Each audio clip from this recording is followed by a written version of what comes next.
The hall had fallen into a silence so sharp that even the drums seemed afraid to breathe. All eyes turned to the entrance as the black Rolls-Royce door opened and Naomi stepped out, radiant in yellow, her 3 little boys gripping her hands.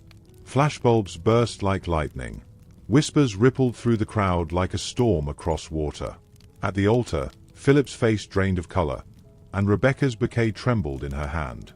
Then came the question that sliced through pride like a knife through silk. You called her barren. What will you call yourself now? And that was only the beginning. Once upon a time, in the bustling heart of Lagos, there lived a man named Philip. He was wealthy, commanding, a man whose voice could silence a boardroom and whose smile could unlock 1,000 doors. People called him blessed, favored, untouchable. Yet behind the glass walls of his empire lay a truth he refused to face. He believed his life was complete, but in the quiet corners of his home there was a shadow. People said he had everything. They did not know he had nothing. But that life was about to change. Philip's wife, Naomi, was the picture of grace. Gentle, soft-spoken, the kind of woman who could ease tension with a single look. She had loved him faithfully for 7 long years. Yet in those years, no child had come. At first there had been prayers, then hopeful visits to pastors, then hushed consultations with doctors. But as each year passed, Philip's patience thinned, and the whispers outside their home grew louder. 7 years, neighbors said. 7 years and still no cry of a child. One rainy evening, thunder rolling across the Lagos sky, Philip summoned Naomi into the grand living room. His gold watch glinted beneath the chandelier as he spoke words that cut deeper than any blade. Naomi, he said coldly, I will not let my name die with me. You are barren. I cannot waste more years. She fell to her knees, tears mixing with the rain that leaked through the open balcony doors. Philip, please, the doctors have not tested you, but he raised his hand and silenced her. His pride would not allow such a suggestion. By dawn, she was gone, cast out with nothing but a suitcase and her dignity in shreds. Grace, her loyal friend, opened her door to her. Naomi, she whispered, holding her as she wept, a woman's worth is not measured by her womb. Stand. Do not let him bury you with his pride. With Grace's urging, Naomi sought the tests Philip had refused. The results came back clear. She was fertile, whole, blameless. She held the paper in trembling hands, staring at the lines of truth Philip had never dared to see. But though her heart surged with vindication, shame still clung to her like a second skin. The city whispered. The women at the market pointed. Children laughed in cruel mimicry. Still, Naomi refused to fade into silence. With her last savings, she bought a small wooden cart, lined it with charcoal and pots, and began to sell steaming bowls of jollof rice and pepper soup by the roadside. Each morning, she tied her headscarf tight, drew strength from Grace's prayers, and faced the city that had mocked her. And each day, as the smoke from her stand curled into the air, she told herself, I will not be buried. I will rise. Yet the ridicule followed. One afternoon, as the sun blazed and her sweat stung her eyes, a group of young men lingered by her stand. Is this where the barren woman sells her pity rice? One jeered. Laughter rang out. Naomi's hands shook as she stirred the pot. Before she could speak, a deep, steady voice broke through. Enough, it said. A tall man stepped forward, his face calm but his eyes aflame. A woman's dignity is not your toy. Leave her be. The men muttered and scattered, silenced by the quiet authority of Edward, the widower whose shadow had long passed through that street, but whose heart had just found reason to linger. From that moment at the roadside, Naomi's life began to change, though she did not yet know it. Edward lingered after the mockers had gone, his broad frame leaning gently against the wooden cart as the smoke of roasting peppers curled between them. His voice was steady, low like the murmur of the ocean at dawn. You should not let them steal your peace, he said softly. Naomi's eyes, red from both heat and hidden tears, lifted to his. Peace. She gave a broken laugh. When the whole city whispers my name like a curse. Edward did not flinch. Then let them whisper. Their mouths cannot define you. Only God and your own heart can do that. Grace, who had been watching from a nearby bench, smiled knowingly. Later that night, when Naomi sat with her in the small room lit by kerosene lamp, Grace nudged her gently. "Do you see the way he looked at you? That is not pity. That is respect." Naomi shook her head. "Grace, I have nothing left to give. I cannot walk into another man's arms only to be cast aside again. My womb has become a weapon they use against me." But Grace's reply was steady as a mother's blessing. Even a wounded heart can still beat.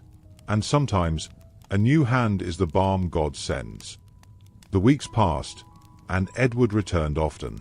Sometimes he bought pepper soup, sometimes fried plantain, sometimes nothing at all but conversation. He told Naomi of his late wife, of the silence that had haunted his home since her passing, and of the daughter he had lost to illness. His grief was quiet but deep, carved into the lines of his face. In his openness, Naomi found herself shedding the heavy armor she had worn for years. One evening, as the Harmattan winds carried dust through the city, Edward stood beside Naomi as she packed away her pots.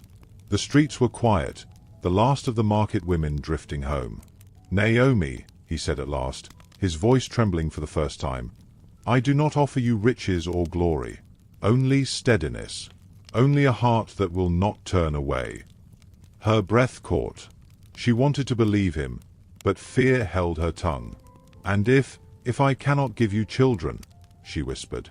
Edward's eyes did not waver. "Then we will build joy in other ways. Love is not measured in children alone." It was then that Naomi felt the first thaw in the ice around her heart. They wed quietly months later. No chandeliers, no gold-plated halls, only a church courtyard strung with paper lanterns and filled with the scent of hibiscus. Grace wept openly as she tied Naomi's jewel, whispering, "Today you are not barren. Today you are chosen." Guests clapped to the rhythm of barter drums, and children ran barefoot across the dust, their laughter mingling with the singing of the choir. Naomi, dressed in a simple cream lace gown, felt more radiant than she ever had in the glittering shadows of Philip's mansion. Their marriage was built on steady rituals, shared meals, prayers at dawn, evenings spent side by side beneath the night sky. Naomi worked her stand with renewed vigor, and Edward often lifted the heavy pots with her, their laughter filling the air as they cooked together. For the first time in years, she allowed herself to dream. And then, one morning, she felt it, a stirring in her body, a change so subtle yet undeniable. The doctor's words confirmed it. "You are with child, Naomi." Her hands trembled as she clutched Edward's, tears spilling freely. "At last," she whispered, "at last, the Lord has remembered me." But joy quickly met fear. A sudden illness seized her in the second month, her body weak, her strength faltering. The clinic was filled with the sharp scent of antiseptic as Edward prayed at her bedside. "Please," he whispered into the sterile air, "do not take her from me. Not now." The scare passed, but it left Naomi shaken. Weeks later, as she returned for a routine scan, the doctor's smile carried more than reassurance. "Not one," he said slowly. "Not two. 3. Naomi gasped, her eyes wide. "Triplets?" "Yes. You carry 3 blessings." Her heart thundered in her chest. The irony struck her with the force of prophecy. The woman Philip had called barren now bore abundance, threefold proof of her worth. As she lay back on the crisp white sheets, her hands pressed against her belly, Naomi's lips curved into a trembling smile. She whispered into the air as though speaking to Philip himself, "The womb you cursed has become the garden you will never walk in again." Philip's mansion gleamed like a fortress against the Lagos skyline, its gates wide for the endless parade of visitors who came to admire his power. Yet inside, the air was restless. After Naomi's departure, he had thrown himself into a whirlwind of women, parties, and investments. None of it filled the hollow silence that echoed through the marble halls. And so, when he met Rebecca, a vision in scarlet lace with laughter as sharp as glass, he believed he had found the answer. Rebecca was beautiful, yes, but more than that, she was ambitious.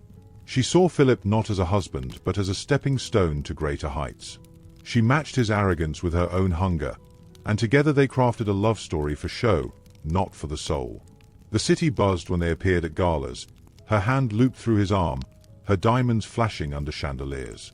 "Naomi was a shadow," Rebecca whispered once into Philip's ear, loud enough for others to hear. "I will be your crown." Philip smiled, convinced that with Rebecca at his side, the world would forget Naomi ever existed. But while Philip planned a wedding fit for kings, far from his marble fortress, Naomi's life was being rewritten. Edward, steady as ever, had worked for years as the quiet owner of a small supply company. His contracts were modest: school furniture here, catering there. Yet persistence bore fruit. After months of petitions and proposals, a door finally opened. A state government contract to supply food to an entire school district. It was work that demanded more than grit, it required vision. Naomi's cooking, once for market women at a stall, became the recipe for empire. Together, she and Edward expanded their modest stand into a brand. Trucks painted with Naomi Foods Limited rolled out. Warehouses filled. Employment multiplied. And wealth, true wealth, followed. Edward's reward to Naomi was not just comfort, but dignity restored. One morning, he stood with her in their courtyard, keys in hand, as a black Rolls-Royce Phantom gleamed in the sun. "It is not for show," he told her. "It is a sign that we built this with our own hands." She touched the leather seats with trembling fingers, her eyes brimming. It was not the car that moved her, but the journey it represented. And so, when Philip's gold-embossed invitation arrived, front row reserved for Naomi, she did not cower. She did not tear it apart. She folded it neatly and set it aside. Edward said nothing, only pressed her hand with silent strength. The day of Philip's wedding dawned bright, the sun blazing over the cathedral's golden dome. Guests arrived in asso oak of every hue, the air alive with barter drums and the scent of peppered goat meat from the reception tents outside. Rebecca, radiant in a gown heavy with jewels, paced the bride's chamber, her sharp eyes flashing. "This day must silence every whisper," she told her bridesmaids. "Today, Philip proves himself a king."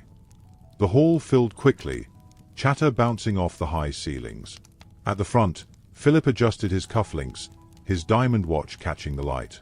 He scanned the crowd with satisfaction. Politicians, investors, pastors, all gathered to witness his triumph. Then the murmur began. Soft at first, like wind stirring dry leaves. Heads turned. Hands pointed. Outside, the growl of an engine drew closer. A black Rolls-Royce glided to a stop before the cathedral doors. The chauffeur stepped out, polished shoes gleaming, and opened the rear door with reverence. Naomi emerged.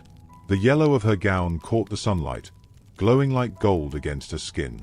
Coral beads crowned her head, and her smile, serene yet unshakable, carried the strength of a woman who had walked through fire. In her hands, 3 small boys clung tightly, their laughter ringing as they skipped beside her. Triplets, each a mirror of her face, each living proof of the truth Philip had refused to see. The hall froze. Cameras flashed in a frenzy. The drums faltered into silence. Naomi's footsteps echoed like thunder as she led her sons down the aisle, every head turning, every whisper swelling. Rebecca's eyes narrowed. At first disbelief, then dawning recognition. She looked from Naomi to Philip, and her lips curled in disdain. "You called her barren," she said loudly, the words slicing through the hushed air. She turned to him at the altar, her bouquet trembling in her grip. "What will you call yourself now?" Gasps rippled through the hall. Philip's face drained of pride, his lips fumbling for words that would not come. The guests whispered fiercely, some rising from their seats, others shaking their heads. And then, in one swift motion, Rebecca dropped her bouquet at his feet. The flowers scattered across the white marble floor like broken promises. Without another glance, she turned and walked away, her jeweled gown sweeping behind her, her heels echoing like judgment in the cavernous hall. Philip stood abandoned at the altar, every eye upon him, his humiliation complete. The man who had once paraded his pride now stood stripped of it, undone by the woman he had cast aside. And Naomi, calm and steady, took her place in the reserved front row seat. She held her sons close, her gaze forward, unshaken by the storm she had just unleashed. The drums did not resume. The choir did not sing. The silence of that cathedral burned louder than any song, heavier than any curse. The silence from the wedding did not end at the cathedral's doors. It spilled into the streets, into the newsrooms, into the whispering corners of Lagos society. By nightfall, the city was alive with scandal. Social media burned with grainy photos of Naomi in her yellow gown, her 3 sons at her side, and Rebecca walking away from the altar. Headlines screamed, "The bride who walked out," "Barren no more," "Naomi's triumphant return," and most cutting of all, Philip exposed. But another story rose alongside it, louder, brighter. From market stall to multi-billion contract, one newspaper declared. Naomi Foods billionaires, another proclaimed. For weeks the city could not stop speaking of it. How the woman Philip had mocked had become the face of resilience, while her husband Edward's business acumen turned a humble food stall into an empire. Their Rolls-Royce, gleaming outside the cathedral, became a symbol. Not of vanity, but of victory. At his mansion, Philip stormed through marble halls that once sang with praise. Now they echoed only with shame. He barked orders at aides, slammed doors, threw glass after glass against the walls, but none of it silenced the whispers. Investors pulled their money, one by one. Contracts dissolved. Politicians who once shook his hand now turned away. "He cannot even rule his own house," they muttered. "How can he rule his empire?" Rebecca was gone, her silence louder than her scorn. She had vanished into the world of glittering galas, already seeking her next crown. Philip sat alone in his study, staring at the gold-framed wedding invitation he had once crafted to mock Naomi. Now it mocked him. He clenched it in his fist until the paper tore. But the final blow came not from gossip or business, but from the cold certainty of science. His doctor, nervous behind rimless glasses, laid the papers before him. "Mr. Philip, your results show a condition. Low count, low motility. This is why." "Enough!" Philip roared, but the words were ash on his tongue. For years he had blamed Naomi. For years he had wielded pride like a weapon. And now, the truth rose like a tide he could not fight. He was the barren one. Nights became heavier. He wandered through empty rooms, the ticking of his diamond watch mocking him. The man who once commanded attention now shrank from it, hiding behind drawn curtains. He could no longer walk through the city without hearing laughter.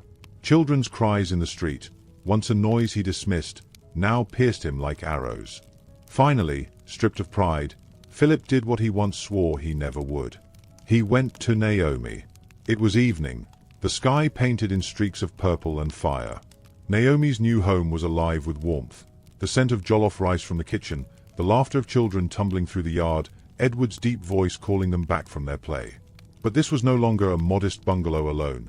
It was now a mansion of their own, built by labor and legacy, with a Rolls-Royce gleaming beside the hibiscus pots. Philip stood at the gate, his expensive suit rumpled, his eyes hollow. For the first time in his life, he looked small. Naomi stepped out, her hands dusted with flour from the kitchen. Her gaze landed on him, steady, unflinching. "Philip," she said simply. He fell to his knees on the paved driveway, uncaring of the stares from neighbors, of Edward's watchful eyes, of the children who peeked curiously from the window.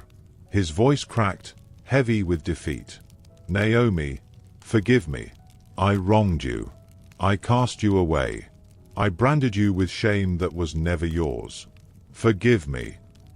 For a long moment, only the evening crickets answered. Naomi's face softened, not with longing but with grace. She bent slightly, her voice calm. "I forgive you, Philip. But forgiveness is not a bridge to the past. My life has moved forward.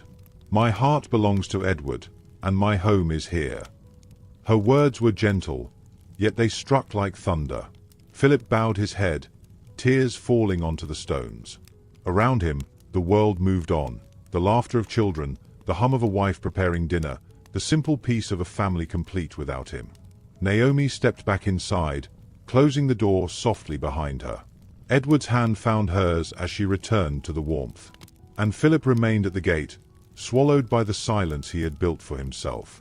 The man who had once thought pride could build him a palace now found himself standing outside, barred by truth that could no longer be denied. The days that followed flowed gently for Naomi, like the soft current of a river after a long storm. Her home, once modest, now pulsed with both warmth and wealth. Every morning, the cries of her 3 sons filled the rooms, their little feet pattering across polished tiles, their laughter tumbling into the gardens. Edward, ever steady, shared in every task, overseeing the trucks that bore their company's name, yet never too proud to lift a pot beside Naomi when the mood took him. Together they built a rhythm of life that was humble in spirit yet abundant in reality, each day stitched with quiet joy. Grace remained close, her presence a constant reminder of friendship that had never wavered. She helped Naomi manage the food brand, her sharp tongue now directed at lazy workers or careless vendors. "Look at her now," Grace would scold with pride. "A woman some called barren, yet her arms and her barns overflow with blessings." Naomi only smiled, her spirit too healed to answer bitterness with bitterness. Sometimes, in quiet moments, Naomi thought of Philip. Not with longing, but with a soft sorrow, the kind one might feel for a man who had lost his way in the darkness of his own pride. She remembered the thunderous voice that once declared her barren, the mansion gates that closed behind her, the coldness in his eyes. Yet now those memories no longer had the power to wound. They were shadows, fading against the brightness of her new life. Philip, meanwhile, remained a ghost in his crumbling estate. Once filled with guests, his halls now echoed only with silence. The clinking of glasses had ceased, the ringing laughter of friends replaced by the distant hum of generators outside.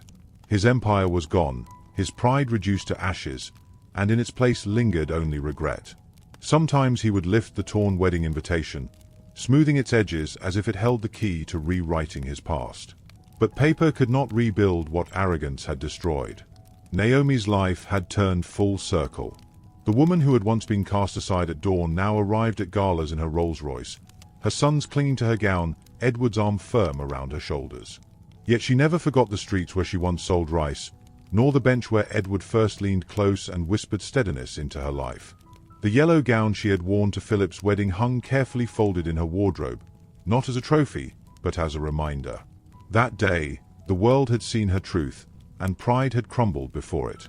As the years rolled on, her home became a place of laughter and prayer, of meetings with presidents and humble meals shared under the wide Lagos sky. The boys grew strong, their voices bright, their futures open before them. Naomi often sat at the doorway in the evenings, watching them chase one another as the sun dipped low. And each time, she whispered a quiet blessing of gratitude for the life she had nearly lost, and for the second chance she had embraced. The rain that once carried her tears now carried renewal. The silence that once weighed upon her heart was replaced by music, the engines of their company trucks, the giggles of children, the quiet hum of Edward's voice beside hers. The mansion that had once banished her was only a memory. Her true palace had always been the one she built with love, forgiveness, and resilience. Pride may build loud palaces, but truth and labor together build legacies. Naomi had both, and in their light, her life, once shattered, had become whole. The house that once echoed with silence now sang with laughter, and the streets that once pitied her now bowed in admiration as her Rolls-Royce rolled by.